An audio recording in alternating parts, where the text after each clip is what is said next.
Howdy y'all, Fuzzy Biker here, and welcome to Throwback Thursday. And what a treat we have today. We're kind of on a roll with these Triumph T120s. We did the 64, I think, last week or a couple weeks back. I did a 2022 a couple days ago, and today we're going to do this 1962 Triumph T120 R. R is road, race, whatever you want to call it, road. And the reason I want to show you all this one is this is kind of a splitting line. This is the last year of the unit or pre-unit engine. Pre-unit means the transmission and the engine are actually two separate pieces. Let's see. This is a unit engine here. This is a 69. And if you look here, you can see how the transmission and the engine are one piece. On this side, on this bike, they're separate. Transmission here, engine here, space here, an adjuster between them. But we'll go into some detail about that here in a minute. So let's go through some of the specs here right quick. Well, we'll start with the engine. It's a 649cc overhead valve with 8.5 to 1 compression. So the valves are up here. The cams are down here, one here and probably one over here. Something I noticed right away is it doesn't have fins on the rocker boxes where the other ones do. If you look at these, they do. Slight difference there. And another thing is this bulge here. This feeds the tachometer right here. There's some other differences we'll go into here in a second. It's powered by, it has two Amal monoblock carburetors right there. And interestingly, I did find some reading that says it did not have air filters from the factory. The mechanic here tells me that they did. So I don't know which is an accurate value. Y'all comment below if you know the difference on that for me, would you? They were a 28 millimeter inch and 16th, I believe. It has a Lucas magneto, we believe. At least that's what the reading tells me. Let's take a look at the thing itself. But there it is right there, Lucas mag, I believe. Yep, it says Lucas right there. Very nice. These engines were supposed to crank out a whopping 46 horsepower. Has a 4-speed transmission with a right side shifter. Oh, look at that, it has a hill shifter on it. That's kind of cool, isn't it? I don't know if I've seen one like that before. I don't think I have, by golly. Not on these anyway. Isn't that kind of just a little piece of art right there? I love these kind of things. I love this kind of mechanical look. To me, it's Dirty Shirt Riker, the machinist fellow over there, did a video on this where he had these engines tore apart.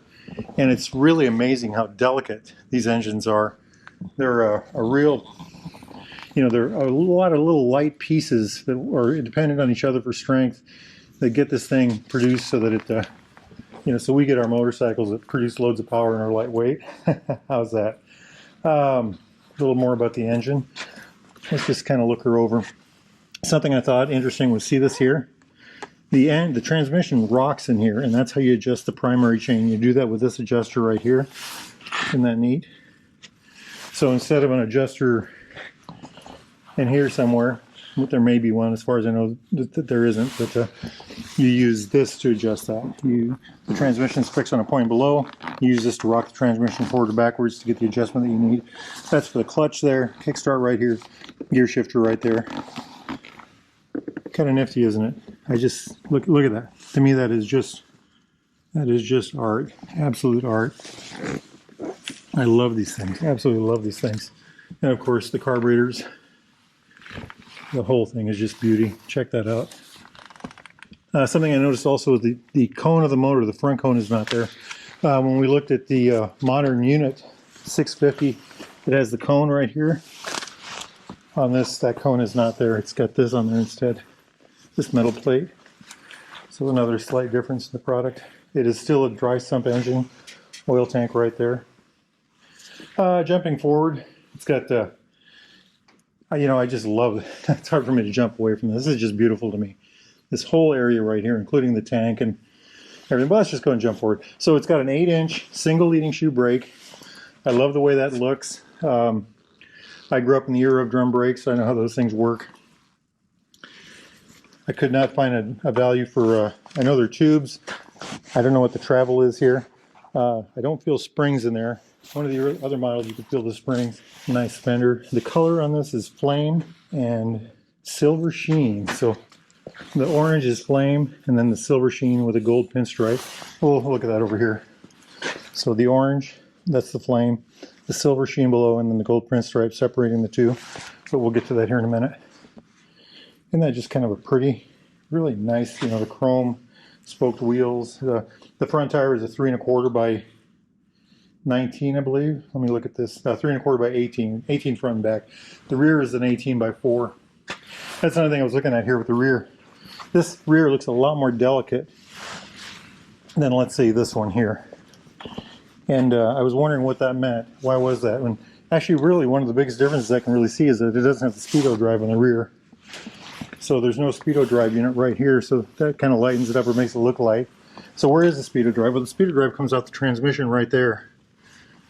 That's the speedo. So tachometer over here, speedo drive right there at the front of the transmission. Very interesting, huh? Pea shooter pipes, of course. Let's get a good look at that. Isn't that just beautiful?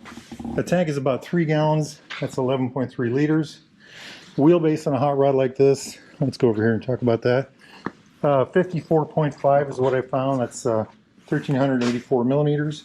Seat height is supposed to be 30.5 inches. That's 775 millimeters. With a ground clearance of 5 inches, it's 127 millimeters. And this is kind of an interesting number. The weight on this bike is listed as, or what I found was 393 pounds. That's 30 pounds heavier than the newer models, than the 64 we did a week or so ago. That's 178 kilograms. Other interesting things that I found, it said it had a duplex frame. I don't know what a duplex frame is. The people that are here that would know are after lunch. I couldn't find out. So I was looking at the bikes. It's supposed to be the last year of the duplex frame. If you all know, please post. I'm telling you what I think it is, not what I'm not sure about this, but so this has 2 down tubes here, where these bikes have a single down tube here. These are the modern Triumphs. So I'm guessing that's what they mean. It still looks like it's a lugged frame, you know, brazed lug frame. But other than that, I can't really tell you much more about that.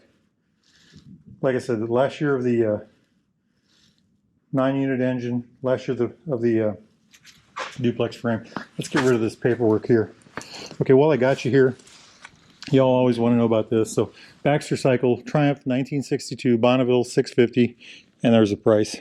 And this is an R model, by the way. All right. I read that this was the first year of the two-tone seat, and I can't verify that. It was one article that had that. But, so it's got the gray on top and the gray on the bottom with the black in the middle. It says Triumph on the back. If you all know any different, please post again. I think the battery's behind this cover, air cleaner on the other. Well, there is an air cleaner, is there? But isn't that just beautiful? You know, it's got that same neat brake adjuster, 7-inch drum on the back. I just love the way this looks. Here's the electronics right here. Doesn't seem to do much, does it? Oh, it does. It's moving. Watch right here. It does have a side stand right there. It's a very neat looking product, isn't it? Now let's jump up here to, well, look at this taillight. Even that looks more delicate than the normal one. Well, I'm sure it's not. I'm sure they're rugged. But look at this. Now let's look at this. I love the tank. Look at this massive amount of chrome here. You know, the flame, the silver sheen. These massive foot, and these have got a kind of a feel to them. These knee protectors, knee braces, whatever you call them. The center strap here with the rubber below it. Parcel rack, the flat cap, that's a trademark of Triumphs. My T100 has that. Just a really beautiful thing. Enclosed shocks. You know, just, I don't think I can get the seat up. I couldn't, you know, the modern ones had a little pull here. There's a petcock for each carburetor. And it looks like there's a tube that goes between them also. Just kind of a neat thing, isn't it? Jumping up here to the controls. So the clutch over here, high-lows, horn, kill switch right here, steering dampener. This is kind of a primitive, you know, throttle lock or cruise control, whatever you call it. And then the brake over here. And is there a brake adjuster on the front? I don't really see any other point of adjustment. But then Smith gauges right here, Smith's gauges. Go to Smith's Works with an E for repair. Smith's Work. I'll put the URL for that. If you have gauges like this that need rebuilt or attention of any kind, talk to that guy. He knows all about them. But aren't those just neat as heck? Made in England. Just a really neat. These are a little smaller than usual. Then over here an amp meter, and then of course the chrome headlight housing. I like it. I just love this whole look. Right, just enjoy that. Soak that in. Just a thing of beauty, isn't it? Oh, Triumph on the grips. Ha ha! I love it. I love it. It's a T120, so you know, in theory, it's supposed to go 120 miles an hour. I don't know if I've never ridden one that fast. I had myself a Bonneville years ago, but I don't really remember it ever going anything close to that fast. And of course, it was nowhere near as good looking as this. And mine was a unit motor, by the way. So, just a beautiful, beautiful motorcycle. If y'all are interested in this bike or in a bike like this, get yourselves over to baxtercycle.com. They've got a whole room full of these bikes, Nortons, Triumphs of all types, VSAs. Look at this. We did a video on this last week, the TSX. Triples, Nortons again. Oh, well, you know, a little bit of everything. Over there, they're 500s, a bunch of BSAs over yonder, some Royal Enfields, Ariels. I mean, they've got it all back here. And Baxter Cycle is the largest supplier of vintage British motorcycle parts in the whole of North America. If they don't have it, you probably won't be able to find it, or good luck finding it. How's that? Also, information, give these guys a call, baxtercycle.com. All right, if it's nice where you're at, get out there and ride, my friends. Wahoo!